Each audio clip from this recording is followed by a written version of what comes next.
প্রিয় শিক্ষার্থী বন্ধুরা, আসসালামু আলাইকুম। আশা করি সবাই ভালো আছেন। আজকে আমরা যে ক্লাসটা আলোচনা করব সেটা হচ্ছে এটা বিবিএ সেকেন্ড ইয়ারের অ্যাকাউন্টিং ডিপার্টমেন্টের ইন্টারমিডিয়েট অ্যাকাউন্টিং বইয়ের একটি গুরুত্বপূর্ণ চ্যাপ্টার, সেটা হচ্ছে accounting for investment.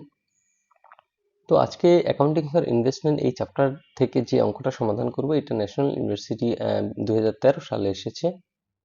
National university Bibi honours 2013 সালে এসেছে এবং ন্যাশনাল ইউনিভার্সিটি যেটা 2021 সালেও এসেছে। তো খুবই গুরুত্বপূর্ণ অঙ্ক, একই অঙ্ক আপনারা দেখছেন যে 13 সালে আসছে এবং 21 সালেও আসছে। তো শুরু থেকে যদি আমরা অঙ্কটা পড়ার চেষ্টা করি, বলছে at December 31, 2014 available for sales equity for Shakib limited is as follows. এখানে সাকিব লিমিটেডের একটা সেলস সিকিউরিটি প্রোফাইল দেওয়া আছে। এখন সিকিউরিটি দেওয়া আছে কয়টা? 4টা। এ বি সি কস্ট মানে 4টা সিকিউরিটির কস্ট দেওয়া আছে, মানে ব্যয় দেওয়া আছে এবং টোটাল যোগ করা আছে 53,000 এবং ফেয়ার ভ্যালু দেওয়া আছে মানে বাজার মূল্য, এবং এটার দেওয়া আছে 54,500 এবং আনরিয়ালাইজ গেইন অর লস দেওয়া আছে। এখন দেখেন যে ব্যয় হচ্ছে 17,500, কিন্তু যেটা বাজারে বিক্রি করলে ইনকাম করা যাবে হচ্ছে 15,000, তার মানে এর থেকে 2,500 লস আছে। আবার ব্যয় হচ্ছে 12,500, কিন্তু বাজার মূল্য হচ্ছে ফেয়ার ভ্যালু বা বাজার মূল্য হচ্ছে 14,000, মানে এর থেকে 1500 লাভ হবে।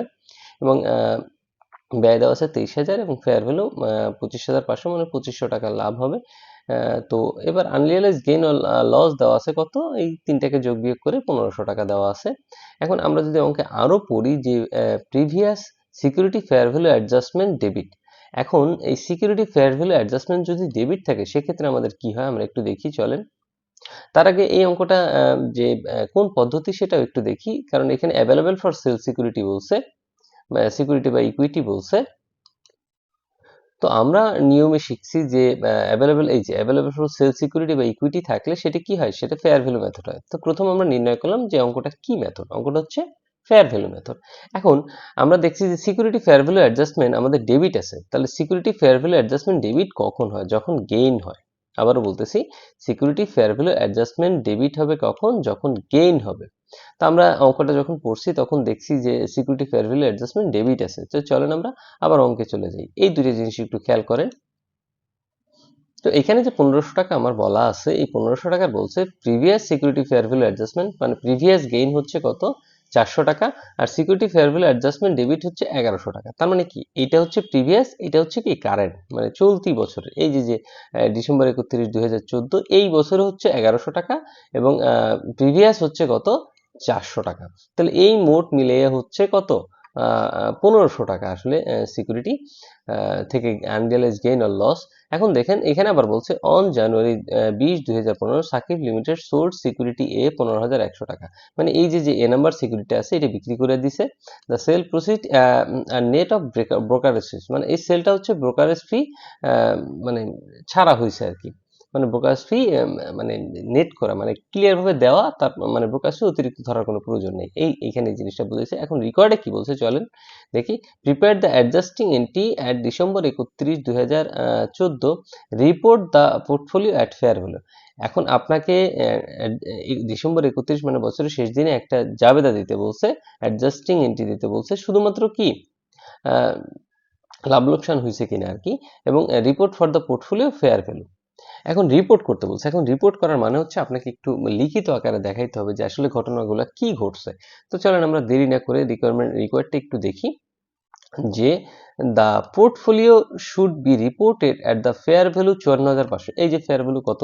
54,500, সেটাই আমরা দেখাইছি। Since the cost of the portfolio is টাকা 53,000। এই যে কস্ট কত? কস্ট হচ্ছে 53,000।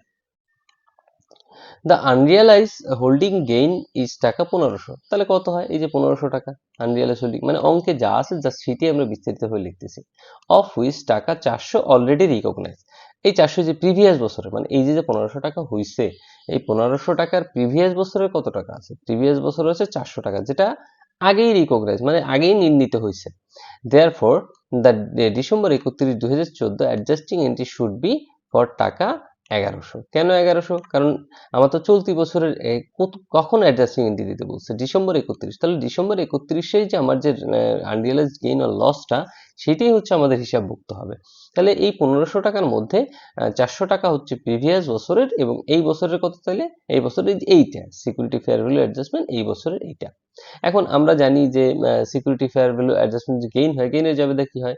গেইনের জাবেদা দেখি একটা ছককাটি দেখেন।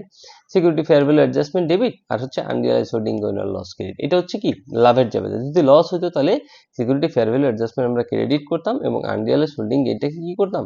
ডেবিট করতাম। তাহলে এরই মাধ্যমে আসলে আমাদের ১ নম্বর যে রিকোয়ারমেন্টটা আছে এটা কিন্তু আমরা সমাধান করতে পারছি।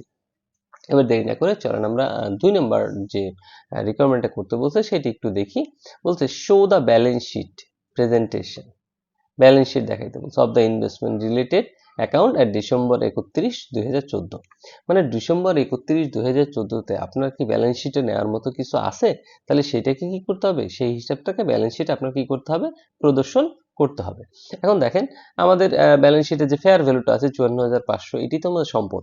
তাহলে এটা অবশ্যই আমাদের সে অর্জিত সে যে এই যে ব্যয় করছে ব্যয়ের বিনিময়ে সে প্রত্যেকটা সিকিউরিটির বিপরীতে এই টাকার মালিক এখন। তাহলে এটা হচ্ছে কি তার সম্পদ হিসেবে বিবেচিত হবে, এইটুক যাবে। আর হচ্ছে কি আমাদের যে লাভ আছে, কত টাকা লাভ করছি আমি? ১৫০০ টাকা। সেই ১৫০০ টাকা লাভ হিসেবে দেখাইতে হবে।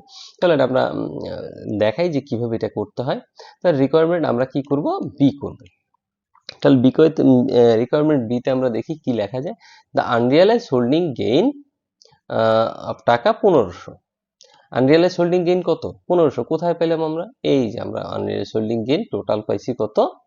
১৫০০। ইনক্লুডিং দ্য প্রিভিয়াস ব্যালেন্স ৪০০ টাকা। প্রিভিয়াস ব্যালেন্স কোনটা? এই যে প্রিভিয়াস ব্যালেন্স। প্রিভিয়াস ব্যালেন্স কত টাকা? ৪০০ টাকা। Should be reported as an addition to stock holder equity. মানে এটাকে কিভাবে রিপোর্ট করতে হবে?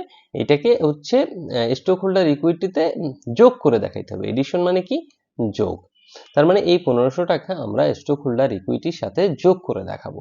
এরপর বলছে and the security fair value adjustment account balance of টাকা ১৫০০ should be added the cost of the security account. এবং এই যে ১৫০০ টাকা আবার আরেক জায়গায় দেখাইতে হবে। কোথায় দেখাবো আমরা? সেটা হচ্ছে যে সিকিউরিটি অ্যাকাউন্টের ব্যয় হিসেবে দেখাইতে হবে। সিকিউরিটি অ্যাকাউন্টের ব্যয় হিসেবে দেখাইতে হবে। তো আমরা ব্যালেন্স শিটে একটা ছক কাটলাম। Shakib limited balance sheet partial, যেহেতু পার্শিয়ালই হবে কারণ আমার তো পুরো ব্যালেন্স শিটের তথ্যও নাই যে আমি তথ্য দেখাবো। তো প্রথমে আমরা কারেন্ট অ্যাসেট দেখাবো।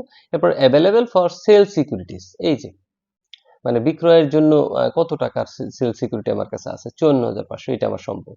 তাহলে আমরা দেখাইলাম যে অ্যাভেলেবল ফর সেল সিকিউরিটিজ কত? ৫৪,৫০০। এবার আমরা দেখাবো স্টক হোল্ডার ইকুইটি, কারণ আমরা বলছি কি যে এই ১৫০০ টাকা কোথায় দেখাবো আমরা? স্টক হোল্ডার ইকুইটি সেকশনে দেখাবো। তাহলে কমন স্টক কি আমার আছে? নাই। তাহলে আমরা কিছু লিখে নিই আর কি। এগুলো জাস্ট লিখে দিবেন যাতে আমরা বুঝতে পারি যে স্টক হোল্ডার ইকুইটিতে কি কি সেকশন হিসেবে আমরা নিতে পারি। এরপর এডিশনাল পেইড আপ ক্যাপিটাল আছে? না, এডিশনাল পেইড আপ ক্যাপিটালও কিচ্ছু নাই। রিটেন আর্নিংস আছে? না, রিটেন আর্নিংসও কিচ্ছু নাই। কিন্তু রিটেন আর্নিংস এর সাথে আমার কি হবে? এই ১৫০০ টাকা কি হবে? যোগ করে দেখা হবে অতিরিক্ত সম্প্রসারিত ইনকাম হিসাবে। এই যে অ্যাড অ্যাকুমুলেটেড আদার কম্প্রিহেনসিভ ইনকাম। কম্প্রিহেনসিভ মানে হচ্ছে বিস্তৃত, ইনকাম হচ্ছে কত? ১৫০০ টাকা। এখন আপনি উভয় পাশে দুই পাশে মিল করে দেখাবেন? কখনোই না। কারণ মিল করে দেখাবেন কিভাবে? আপনার দুই পাশে টাকা তো সেম না। জাস্ট এটা পার্শিয়াল ব্যালেন্স শিট, আমরা যেখানে যেখানে পোস্টিং হবে সেটা দেখাই দিচ্ছি। তার টোটাল স্টক হোল্ডার ইকুইটি এইটাই। তো এই ছিল আসলে বি নাম্বারের সমাধান, যেখানে আমাদের পার্শিয়াল ব্যালেন্স শিট প্রেজেন্টেশন দেখাইতে বলছে। সেটা আমরা ভালো করে দেখাইলাম। এখন চলেন আমরা দেরি না করে একদম লাস্টে যেটা আছে সেইটা একটু সমাধান করার চেষ্টা করি। প্রিয় শিক্ষার্থী বন্ধুরা, ন্যাশনাল ইউনিভার্সিটির বিবিএ এমবিএ সকল সাবজেক্টের পরবর্তীতে আপডেট পেতে এই ভিডিওটিতে লাইক করুন, চ্যানেলটি সাবস্ক্রাইব করুন এবং বেল বাটনে ক্লিক করে রাখুন। তো লাস্টেরটাই বলছে যে prepare the journal entry for the ২০১৫ sale of security A. এখন আপনাকে কি করতে হবে? একটা জার্নাল এন্ট্রি দেখাইতে হবে ২০০০ কয় সালে? ১৫ সালে। এবং এখন কিন্তু আর ১৪ সাল নেই, ২০১৫ সালে আপনি কি করছেন? বিক্রি করে দিয়েছেন। এবার সেল অফ সিকিউরিটি এ, কোনটা বিক্রি করছেন? এটা বিক্রি করে দিয়েছেন। এই যে এ নাম্বার যে সিকিউরিটিটা আছে, যেটা আমার ব্যয় হয়েছিল ১৭,৫০০ টাকা, সেইটা আপনি এখন কি করবেন? বিক্রি করে দিবেন। Sell of security A. এখন সেল অফ সিকিউরিটি এ যে বিক্রি করছি, কয় টাকায় বিক্রি করছি? দেখেন যে on January ২০, ২০১৫ Sakib limited sold security A ১৫,১০০ টাকা। তাহলে আপনি কিন্তু এখান থেকে সহজেই বুঝতে পারেন যে সিকিউরিটি এর জন্য আমি ব্যয় করছি কত? ১৭,৫০০ 500 টাকা, কিন্তু আমাকে কি করতে হয়েছে, বিক্রি করতে হয়েছে 15,100 টাকা। তাহলে 17,500 জিনিস যদি 15,100 টাকায় আপনি বিক্রি করেন, আপনি তো নিজেই বুঝতে পারতেছেন আপনার 2400 টাকা কি হয়েছে, লস হয়ে গেছে। এখন এই লসেরই একটা জাবেদা দিবেন, বিক্রয়ের সাথে এই লসের জাবেদাটা দেখাই দিবেন। তো আমরা প্রথমে দেখাবো কি আমাদের কয় টাকা লস হয়েছে, এরপর আমরা সুন্দর করে জাবেদাটা দেখাই দিব। তাহলে দেখেন যে কিভাবে করতে হয়। তো আমরা রিকোয়ারমেন্ট সি কমপ্লিটেড। তো আমরা দেখি যে নেট প্রসিড ফ্রম সেল কত টাকায় বিক্রি করছি, 15,100 টাকা, কিন্তু কস্ট অফ আমাদের ব্যয় কত, ব্যয় হচ্ছে 17,500 টাকা। তাহলে loss on sale of stock, আমাদের স্টক বিক্রি করে লস হচ্ছে কত, 2,400 টাকা। তাহলে আমরা কিন্তু সহজেই বুঝতে পারছি। এখন এটা জাবেদা দিব। তাহলে জাবেদা কি হয়, আমরা যদি দেখি যে প্রথমে যদি দেখি যে পার্চেজের জাবেদা কি হয়, পার্চেজের জাবেদা জানলে আপনি সেলসের জাবেদা এমনিই পাবেন। ফেয়ার ভ্যালু মেথডে আমাদের পার্চেজের কি জাবেদা দিই আমরা, দেখেন available for sale security debit cash credit, available for sale security debit cash credit. এখন যদি আপনি বিক্রি করেন তাহলে কি হবে, ক্যাশ ডেবিট হবে, অ্যাভেলেবল ফর সেল সিকিউরিটি কি হবে, ক্রেডিট হবে। তাহলে আমরা সেই জাবেদায় দিব। দেখেন তাহলে আমি বিক্রি করে কত টাকা পাইছি, বিক্রি করে পাইছি হচ্ছে 15,100 টাকা, কিন্তু আমার সিকিউরিটি চলে গেছে কত টাকা, সিকিউরিটি চলে গেছে আমাদের কত, 17,500 টাকার সিকিউরিটি চলে গেছে, কিন্তু বিনিময়ে পাইছি কত, 15,100 টাকা। তাহলে ক্যাশ ডেবিট 15,100 এবং সিকিউরিটি চলে গেছে কত, 17,500, এবং এই সিকিউরিটি বিক্রি থেকে আমার লস হয়েছে কত, loss on sale of security 2,400 টাকা। তো আমাদের যে তিনটা রিকোয়ারমেন্টের কথা বলছিল, আমরা কিন্তু তিনটা রিকোয়ারমেন্ট খুব সুন্দরভাবে সম্পাদন করছি। যদি যদি এই অঙ্ক বুঝতে কোথাও কোনো সমস্যার সম্মুখীন মনে হয়, অবশ্যই কমেন্ট বক্সে কমেন্ট করতে ভুলবেন না। আর ক্লাসগুলো নিয়মিত দেখবেন। প্রথম ক্লাসে হচ্ছে রুলস অ্যান্ড রেগুলেশন সম্পর্কে বিস্তারিত আলোচনা করা আছে, আপনার ডিসক্রিপশন বক্সে লিঙ্ক দিয়ে দিব প্লেলিস্ট আকারে। আপনারা প্রথম ক্লাসটা দেখে এসে যদি এই ক্লাসগুলো করেন তাহলে আর খুব সুন্দর করে বুঝতে পারবেন। তো অবশ্যই চ্যানেলটি সাবস্ক্রাইব করুন, কারণ আপনারা যদি এতটুকু উপকৃত হন এই ক্লাস থেকে, চ্যানেলটি সাবস্ক্রাইব করে পাশে থাকবেন। ভালো থাকবেন সবাই। আসসালামু আলাইকুম। পরবর্তী ক্লাসের জন্য অগ্রিম শুভেচ্ছা রইল।